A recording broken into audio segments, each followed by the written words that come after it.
I'm from everywhere, the whole planet, all over the place.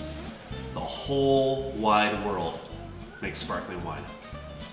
Alors, je suis Champagne, je viens d'une région super unique dans la France. Dans le nord, c'est une partie assez froide, assez fraîche. C'est la partie du monde, la partie de France la plus historique, la plus importante. Moi, je viens pas de tout le monde, mais je viens de cette partie de la France qui est la plus importante partie du monde des vins mousseux, quoi. I see that some of us do not speak the French, so perhaps I will give the rest of this presentation in English to help my young friend here.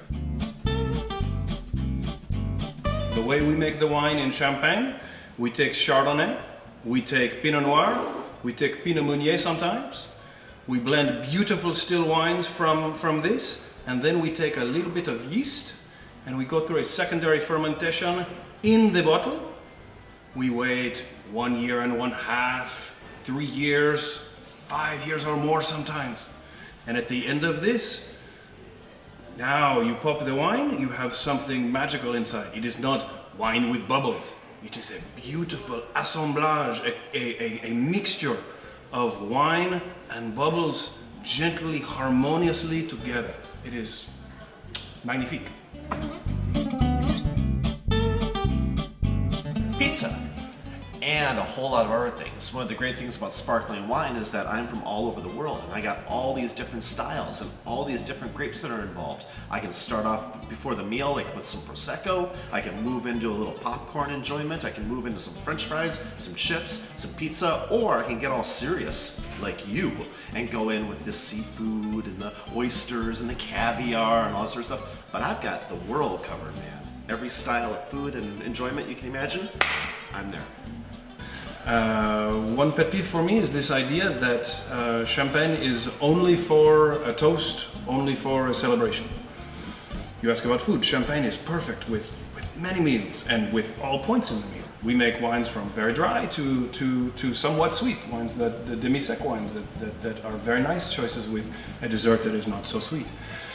So, I mean, you think of at the beginning of the meal, you think of champagne with oysters. This is a fantastic match. If you think of in the main course of the meal, you have a roast chicken, you have poulet de Bresse. You have roast chicken with a wonderful bottle of rich rosé champagne. This is the magic made in heaven. I like this. I will say one surprise pairing that people do not think of so much. You are at the movies, you are with your sweetheart, you have some popcorn. Do you know what goes best with popcorn? Champagne. This is sparkling wine, and this is made out of Chardonnay and Pinot Noir. This is champagne. This is made from the greatest Chardonnay and Pinot Noir in the world. This is harvested and made into a still wine, and then a little bit more yeast and some sugar added to it and fermented in the bottle.